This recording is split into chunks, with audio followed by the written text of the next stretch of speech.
এই যে ৬টি বছর বা ৭টি বছর তিনি যে কারাগারে বন্দী ছিলেন, কেন বন্দী ছিলেন?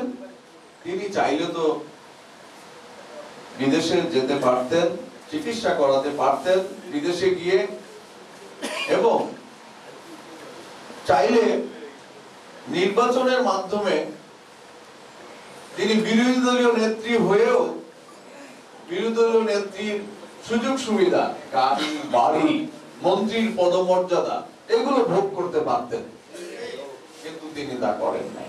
কেন করেন নাই?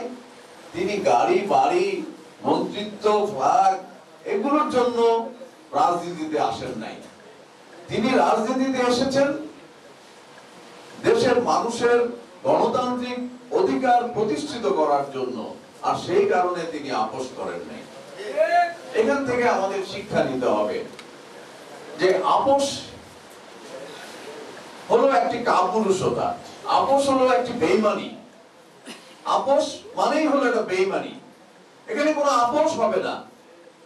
গণতন্ত্রের প্রশ্নে, নীতির প্রশ্নে, আদর্শের প্রশ্নে কোনো আপোষ হবে না।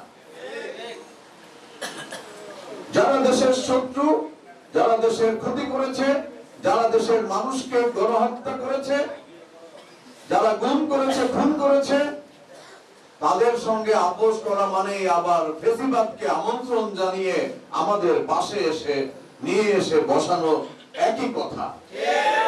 সুতরাং এখান থেকে দেশনেত্রী বেগম খালেদা জিয়ার আদর্শ থেকে আমাদের শিক্ষা গ্রহণ করতে হবে।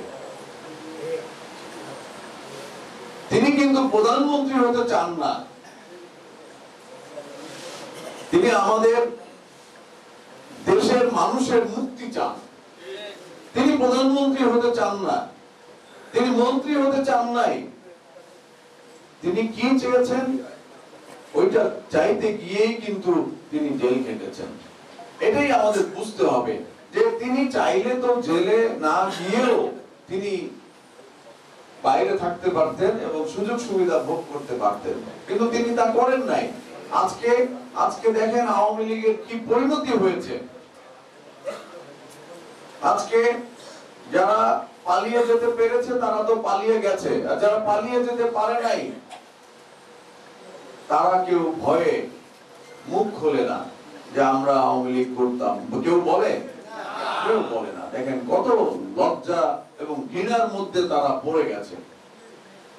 এমন কোন কাজ, এখান থেকে আমাদের শিক্ষা নিতে হবে যে এমন কোন কাজ আমরা করব না যে আমরা একদিন লজ্জা পাবো যে আমি বিএনপি করি, এই কথা বলতে আমরা লজ্জা পাবো।